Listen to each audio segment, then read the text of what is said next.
Hello, this week's Parsha of Eschanan continues Moshe's great valedictory speech.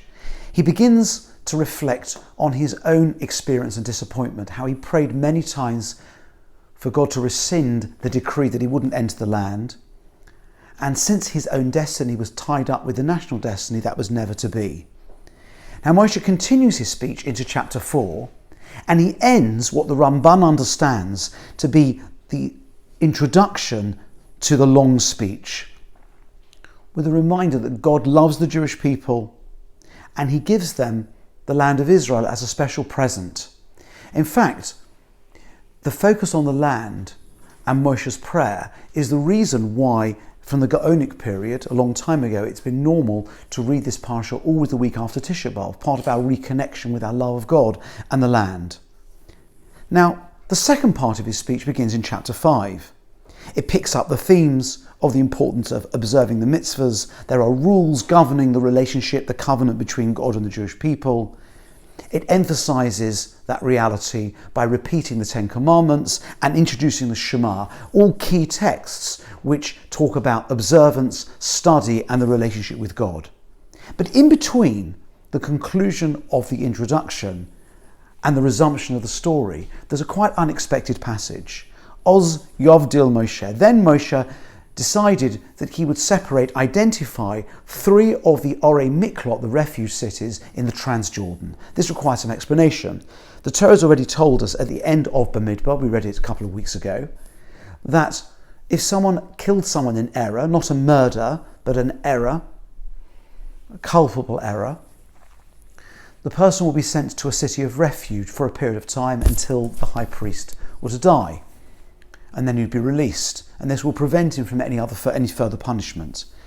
3 of those were to be in the Transjordan and 3 in the main part of the land of Israel. And it's very strange, because this text seems to have nothing to do with the rest of the story. It seems to be an interruption, and commentaries have attempted to understand why it's positioned here. I think we can explain this using an idea I saw in the writings of the Shem Yishmuel of Sokachov. At this stage, the people probably feel despair. We've been here before. Our ancestors stood just 3 days' journey from the land, and it all went wrong. We sent the spies, and there have been repeated errors. Surely something will go wrong again. Will we be able to resist temptation? Will we actually be given the land? Is there hope for the future? Moshe himself knows, as is emphasised at the beginning of the Parsha, that he will not enter the land. Yet he gives the people hope by saying, you're going to go there. We need to set things up, ready for our entry to the land, and even if we can only do it partly, because at this stage they've only taken the Transjordan, they can't set up the cities in the main body of the land, it doesn't matter. We will do what we can. It's important to understand as well that a person who kills accidentally, it's a terrible thing. They were careless, they were negligent, they were foolish, they were irresponsible. We're not talking about a total accident. We're also not talking about when a person deliberately kills someone else. It's a kind of in-between place where they may feel there's no hope, their life is over, there's no future for them. Yet the Torah gives them an opportunity to reconnect. There is hope nonetheless. They'll have to live out their time there and then they'll be reintegrated. This passage is about hope, about recognising there's always potential, there's always the possibility within our individual or national lives to move forward. And this is why, as they stand between 2 great parts of Moshe's great speech, that Moshe introduces this idea. I'm going to do my best, I'm going to show that there's hope, even though I will never actually go into the land.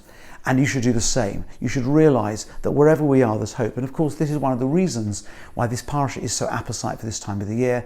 Tisha B'Av will be past.